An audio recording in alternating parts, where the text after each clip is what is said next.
Здраво! За денес имам спремно една приказна од Андерсен, која се вика Снежната кралица. Кај и Герда беа најверни другари. Тие живееа толку блиску еден до друг, што ако ги подадеа рацете од прозорците од нивните соби, можеа да се допрат. Тие си имаа свој посебен свет, во кој со часови си играа, висечката градина, која лете беше исполнета со меризливи роси. Зиме, двете деца обожаваа да се склопчат до печката и да слушаат приказни за лошата снежна кралица, која им ги раскажуваше Кајовата баба. Една вечер, силен налет на ветер и замрзнат дожд го отвори прозорецот и вител од малечки замрзнати капки ја исполни собата. Една од нив му влезе на кај во окото, од каде што стигна до неговото срце и го замрзна. Од таа ноќ момчето веќе не беше исто, се промени и не сакаше да се дружи со Герда. Едно студено утро, откако лошо се однесуваше кон Герда, момчето отиде на селскиот плоштад да се игра со другите момчиња. Таму на средината на плоштадот стоеше голема санка, сета бела и светкава. За да се исчалами пред другите, Каја врза неговата санка за големата санка и кога таа почна да се движи, тој остави да биде возен, смеејќи се безгрижно. Меѓутоа, штом санката излезе надвор од селото, Кај почна да се плаши. Санката сега се движеше многу брзо по снегот и беше невозможно да се запре. Откако помина прилично долг пат, санката запре, а возачот слезе. Пред него стоеше висока слава жена со студен поглед. Снежната кралица. Таа му приде на Кај и го нагрна со незината наметка, која беше бела и светкава како снегот. Потоа го натера да седне до неа на санката и му подари еден мраз, студен бакнеж во челото, со кој му ги избриша сите сеќавања на неговите сакани и на малата Герда. Потоа заедно се упатија кон незиниот дворец од мраз. Во меѓувреме во селото, Герда не можеше да се помири со исчезнувањето на Кај и отиде до реката за да го побара. Таму најде еден врзан мал чун, на кој се качи и заплови по водата се до куќата на една вештерка.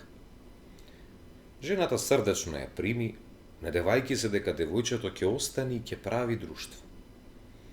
Потоа ја понуди со чинија цреши и ја исчершла косата. При што таа заборави на се што претходно знаеше.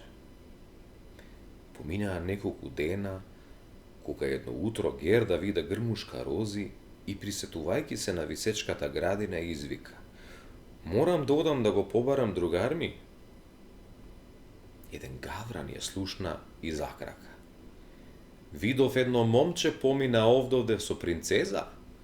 Тој сега стана принц и живее со неа во дворец." "Те молам, одведи ме таму," го молеше Герда. Така тие стигнаа во дворецот ноќе и се прикрадоа во собата на принцезата. Кога Герда го виде ликот на принцот кој спиеше до неговата сопруга и свати дека тоа не е незиниот драг другар, силно заплака, при што го разбуди принцот и принцезата.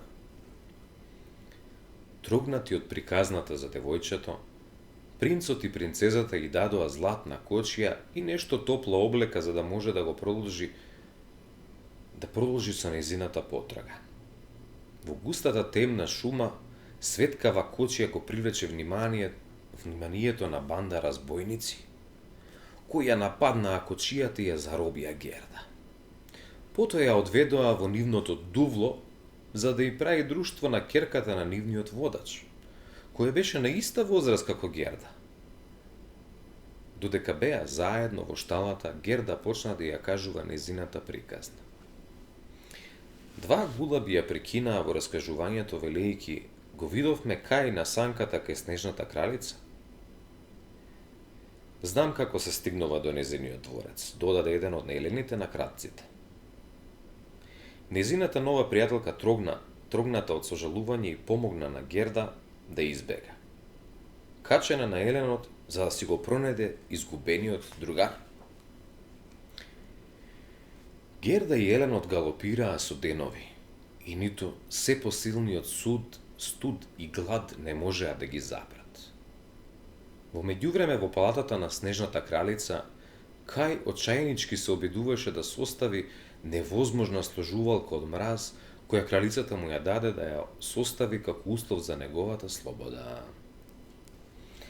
Веднаш штом пристигна во дворецот, Герда се стрча кон него и го прегрна со солзи во очите. Но тој не ја препозна. Меѓутоа, солзите на девојчето капнаа на неговите гради, од каде што стигна до неговото срце и го одмрзнаа. Потоа Кај ја прегрна Герда и служувалката се состави сама од себе. Пресрекни го јавнаа еленот и избегаа дома каде што розите од нивната висечка градина почнуваа да цветаат. Благодарам за вашето внимание. Се гледаме утре. Ćao.